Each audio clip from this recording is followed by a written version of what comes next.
We were kind of somewhat together at the time. So he was there and Michael wasn't. Okay. Um, are you requesting a DNA test today? Yes. Do you know that right now that Mr. Orr is legally the father? Yes, ma'am. Okay. I pass this witness. I call Mr. Orr. Sir, Mhm. can you state your name for the record? Roderick Orr. Sir, are you the father of the child in this case? No. Put him in the waiting room. Okay, he's in the waiting room. All right. Your Honor, brief opening. This is a suit affecting the parent-child relationship. The evidence will show that there is an acknowledgement of paternity on file for the child, naming Mr. Orr. The parties are approaching today. Miss Jessica Mason and Mr. Orr are denying that Mr. Orr is the father of the child. They are requesting DNA. The state puts its usual objection because there is an acknowledgement of paternity. The testimony will show that the witness is admitting parentage here. The state would like to just hear on the record if Miss Mason is requesting that DNA test. Okay, go ahead. Call your witness. Ma'am, can you state your name for the record? Jessica Mason. Jessica, what is the name and age of the child in this case? Brianna Orr, and she's 17. Who is the biological father of Brianna? Michael Grigsby. And why did Broderick Orr fill out an acknowledgement of paternity? We were kind of somewhat together at the time. So he was there and Michael wasn't. Okay. Are you requesting a DNA test today? Yes. Do you know that right now that Mr. Orr is legally the father? Yes, ma'am. Okay. I pass this witness. I call Mr. Orr. Sir, Mhm. can you state your name for the record? Roderick Orr. Sir, are you the father of the child in this case? No. Why did you fill out an acknowledgement of paternity? Well, because I was there at the time. Okay. Are you willing to participate in a DNA test if the judge requests one? Yeah, if I have to, but if I don't Yeah, have to, I'm sorry, if the judge orders one. yeah, if it's mandatory, yeah, but if not, I don't want to waste my time because I know I'm not the dad now. Okay, I pass this witness and I'd like to bring in Mr. Grimes. All right, go ahead. Maria, can you let him into the meeting, please? Yes. Hello, Mr. Grimes, if you can unmute.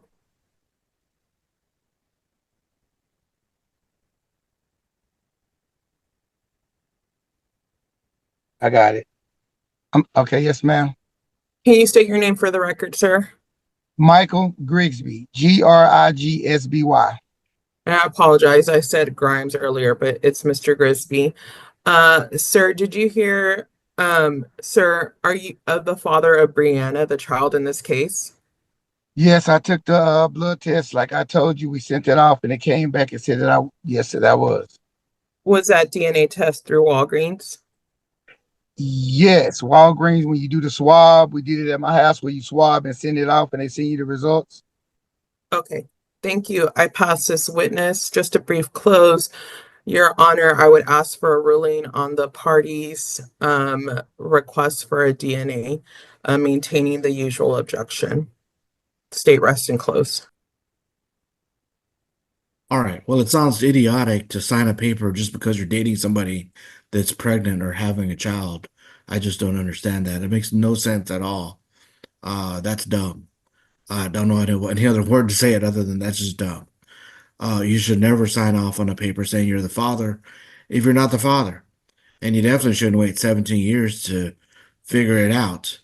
The child's name or as well. So I don't understand why the three of y'all let that all happen, because this is about your child here, this child here that's innocently involved in this all. It never should have happened. I don't understand that. That makes no sense. But can I speak on that? No one should sign a paper that has a doubt about whether they're the father or not. And you definitely shouldn't wait 17 years to do it. It doesn't make any sense. Um, I mean, I don't usually ever do DNA after 4 years. I understand y'all are all in agreement with it. Um, I mean, I'm going to reluctantly grant DNA testing to be done through the state. You'll all have to do DNA. Mr. Orr and Ms. Mason, you'll have to do DNA again, so that we can verify that through a chain of custody, because doing a Walgreens test is not good for legal purposes. And I guess then that means we can move to Mr. Grigsby for Mr. Grigsby to pay child support, if that's what we're going to do. But it just doesn't make any sense. Ms. Correa, what's our reset date? 1 second, Your Honor. For DNA, it's March 19th, 2025. Okay, and the AG just wants the Mr. Orr and Miss Mason to do DNA and the child, right? No, Miss You're not representing the Sir, parent. you don't speak for the state. The state will only test Orr and Miss Mason because they are the only parties to this case. And then after those adjudication of non-parentage, if that's the way it comes up, we will look at adding another party to the case. Okay. All right. So the Attorney General's office is going to send you, Miss Mason, and you, Mr. Orr, DNA testing, scheduling information. And I don't know why you're shaking your head, Mr. Orr. You want to be the dad? You're muted. I don't know what your answer is.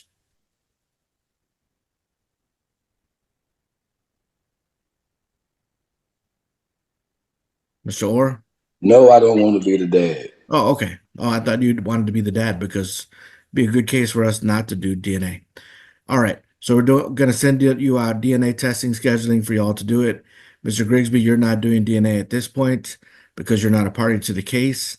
And then, of course, if the results show that they're negative, then we're going to do an exclusion order. The AG will then file a case against Mr. Grigsby for him to pay child support. We can do DNA again if we need to, if y'all choose to. That'll be the second step, and then we'll go from there. But for now, we need to make sure that what you're saying is true. Obviously, the child can have two fathers, so if the DNA is correct, then it'll show that, and that way we can at least exclude Mr. Orr. We're in a race here, of course, because this child's already 17, and she probably want her name corrected to the right father. So we want to probably try to do that before the child turns 18. Is So- there a way that I can request back pay from Mr. Grigsby? Maybe, Okay. maybe not, Okay. because this is an unusual case, Miss Mason. Yes, it is. Me and Mr. Grigsby had fooled around, and me and Mr. Orr were together at the time. Mr. Grigsby denied when I Your told him Honor, that I was would pregnant. object to this conversation. I don't need any more, Miss Mason. It doesn't matter, because if you had doubts, you knew who you slept with. It doesn't matter if someone was around or not around, or you're in a relationship or not. It doesn't matter, because that's really all that matters to you. What matters to me is the child. And Okay. that's what should have mattered 17 years ago or 18 years ago when you got pregnant. That's what should have mattered. Not what's easy, but what's best for the child. And y'all didn't choose to do that. So that's what I'm saying. It doesn't make any sense.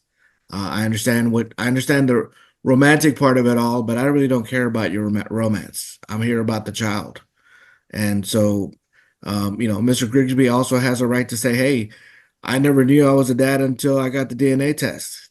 Yes. And Yeah. that may be some reason That's a he lie. might not pay for child support in the past. That's a lie. So that's something that he can tell me as well when we come back, when we get to him. And Yes. it would be a fair argument to make. I'm not sure which way I would rule at that point. But it'd be a fair argument to make that he doesn't owe you anything because you never told him you were he was the father. And Mr. Orr legally is a biological father right now. He signed a Yeah. paper 2 days after she was born saying Yeah. he was the legal father, he didn't want DNA, and he didn't have any doubt, and I'm the dad. So I don't know for sure if you'd be successful in that, but we'll get Mr. there Grigsby gave when we me get money there. to have an abortion, so he knew. When we get there, we get there. But I'm telling you, it's very likely that that probably won't work. So So can I that's a choice speak? you made. Please stop talking while I'm talking. That's a choice y'all made. It was a bad choice. And you know, I don't really like that we're doing this 17 years later. I mean, we usually do these when the child is an infant, and then we say, "Oh well, we had a mix-up. We weren't sure. We did our own DNA. Child's like 1 or 2 years old. Okay, I could get that, but 17 years makes no sense. That's just obscene." All right, so we're resetting the case for March 19, 2025 at 9 o'clock here on Zoom. And so Mr. Mason and Miss Mason and Mr. Orr, you both need to be present. Mr. Grigsby, you don't have to be present for that. They're going to send you to DNA testing scheduling. As I said earlier, you need to take the child. But they're going to send you that in the next couple of days before March 19th. And so go take the child. I don't know how you're going to explain it to her, but that's another issue. That she's got to go do DNA testing and she's going to wonder why, which is why I don't like older kids to do DNA. You'll have to answer to her, I guess, on that one. But go do your DNA and if you don't hear anything at all from the AG in the next 2 weeks about when to go to your DNA, then give them a call. But otherwise, look out for an email or letter from them telling you where to go. All right, all three of y'all are released and excused from court today. We'll see you in March. Thank you. Thank you. Thank you, Your Honor.